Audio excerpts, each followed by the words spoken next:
I found this old Art Deco nightstand or bedside table for $4.99 in a local thrift store, and I remember thinking this might have the right amount of damage to show others how to restore old furniture.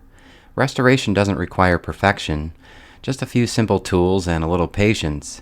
A project like this might be perfect for learning new skills, including veneer repairs, structural repairs, detailed sanding, and color matching. My name is Barry, and it's good to be with you again.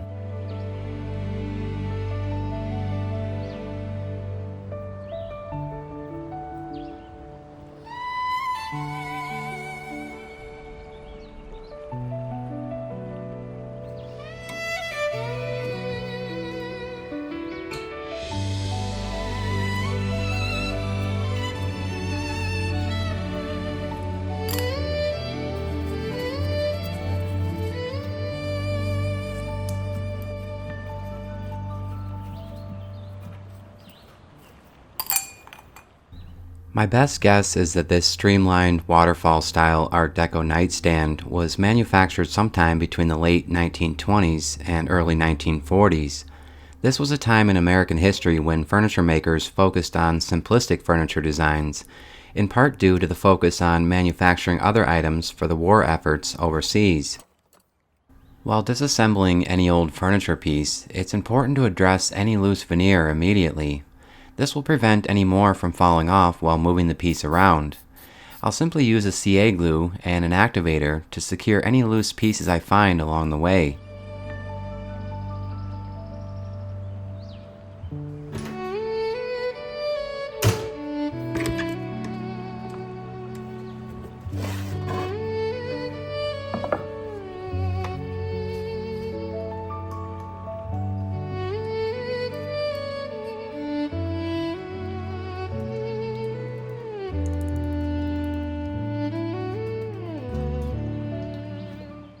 This finish appears to be lacquer, but there isn't much left after years of normal wear and tear. Sometimes I'll skip right to scraping this off with a carbide scraper, but with this small piece, there are too many detailed areas where the scraper would likely cause damage. Instead, I'm brushing on a finish remover. After about 15 minutes, I'll apply another light coat just before scraping. If it's your first time refinishing, you may want to try a plastic scraper to avoid gouging the veneer. I'll then remove any excess stripper with number 2 steel wool, being mindful of any remaining loose veneer. I'll then use a fine brass wire brush for the hard-to-reach areas. When I'm satisfied with the results, I'll wipe the surface down with this afterwash product to neutralize the stripper and clean the surface.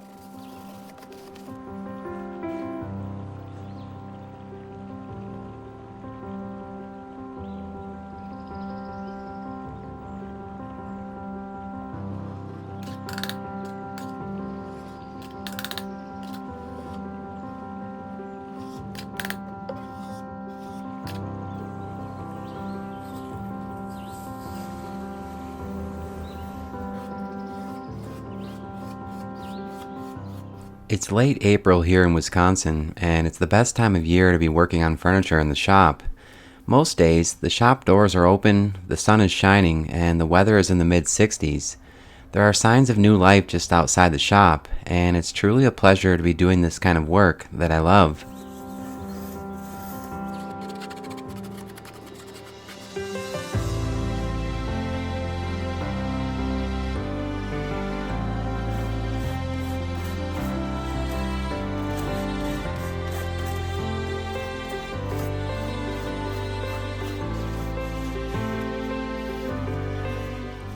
This bedside table is mostly constructed from pressboard with a thin layer of walnut veneer, and there are many veneer pieces missing all throughout. Rather than try to match all the veneer with tiny replacements, I'll use a 2-part epoxy filler to fill the voids. I'll add some wax wash remover to slow down the dry time while I work this into the voids.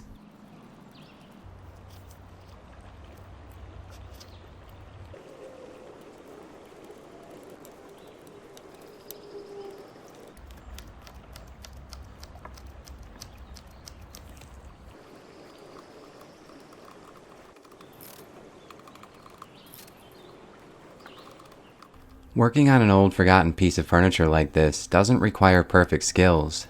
I find that it's more important to just do the best you can with what you have and focus on enjoying the process. In the end, you should still have a piece that will hopefully last another 100 years.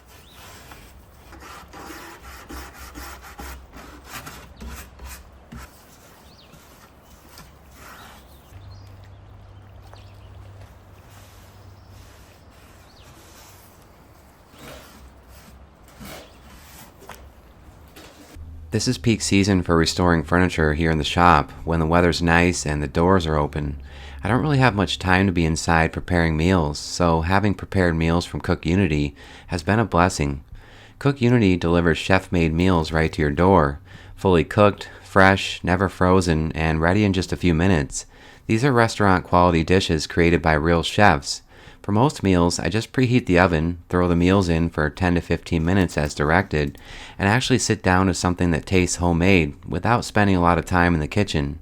You can scan the QR code on each meal to find out more about the chef who created the meal, as well as additional nutritional facts about the meal. This dish by John DeLucci features a salmon fillet rubbed with chili seasoned salt and is served over a refreshing salad with capers and tangy artichokes. They've got tons of options too. High protein, gluten-free, low carb, whatever fits your lifestyle. I'm sharing with you some of my personal favorites from the week. I even tried the breakfast menu, which was amazing. So if you want to eat better without sacrificing your time, check out Cook Unity. By choosing Cook Unity, you're choosing to support me, and I can't thank you enough. Go to the link in the video description now to try Cook Unity and get 50% off your first order of chef-made meals delivered fresh to your door. Once again, Cook Unity is offering my viewers 50% off their first order. Click the link in the video description below and use my code MADCITY to try it out. You don't need any fancy sanding tools and supplies, but if you're hoping to do this work often, they are good to have. For most pieces, sanding gently with 150 grit, 180 grit, and 220 grit sandpaper should yield the results you're hoping for.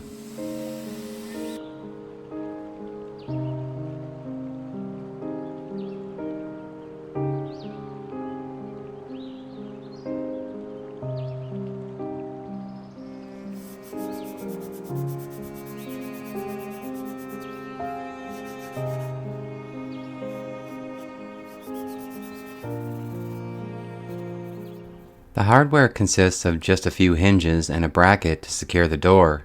These are mostly just plated steel, and since they'll be concealed, I'll just polish them with the wire wheel and the benchtop buffer, then protect them with a lacquer for brass.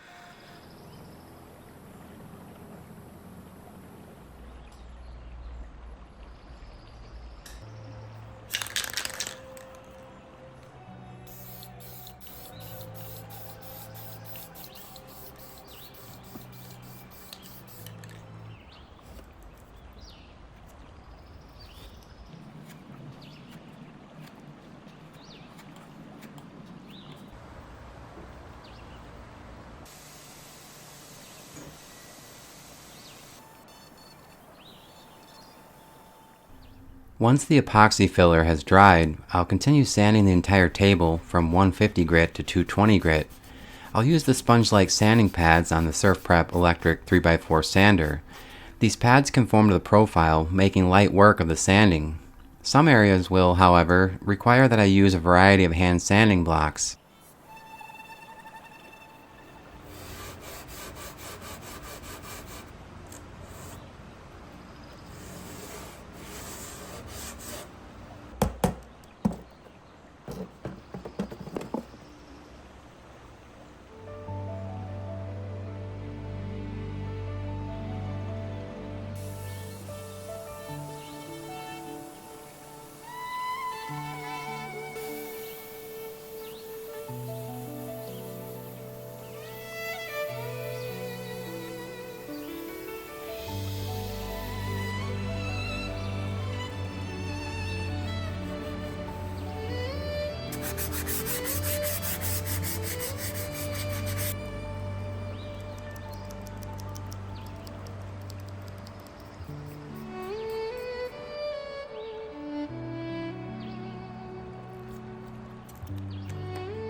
There were a few deep scratches to the side of the table, so I'll attempt to raise the grain with a damp cloth and a hot iron, passing over each area for no longer than 5 to 10 seconds at a time.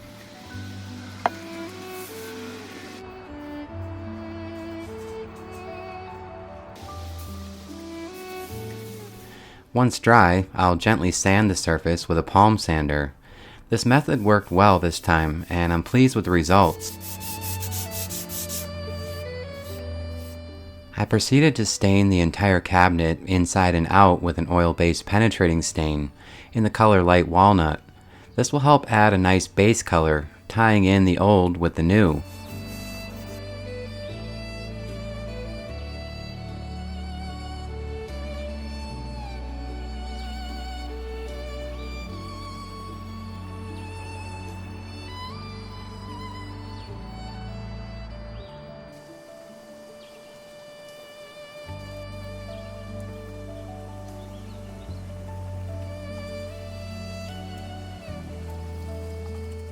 For the first protective coat, I'll mix a clear lacquer sealer with some blush retarder.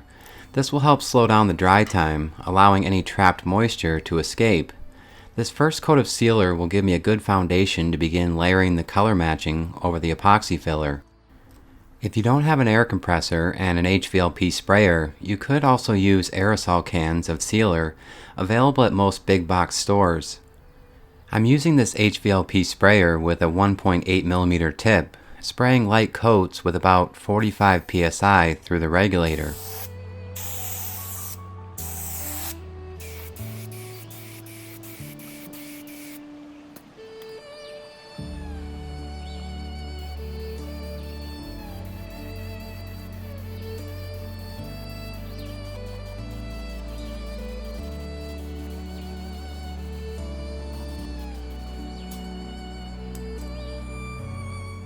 With the first coat of sealer dry, I'll shift my focus to gently brushing on the colors to conceal the repairs.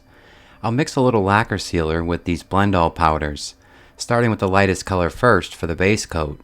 This will help give the repaired areas the same amount of depth as the existing grain patterns.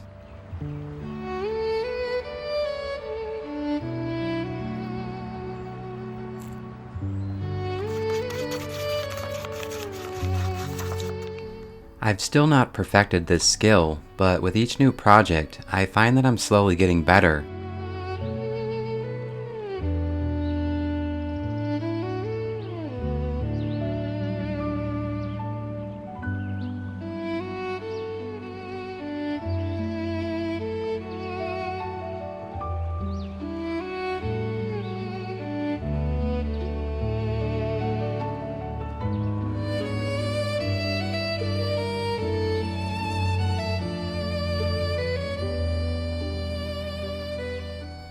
With the color matching done, I'll gently sand everything with a 320 grit sanding pad. This will help blend some of the repairs and also provide a smooth surface for the next coat of lacquer sealer. I'll then clean the surface with a cotton rag and some wax wash remover. I usually add a little walnut dye stain to the second coat of sealer to continue blending all the colors, but I have leftover sealer with dye already mixed in, so I'll just use that.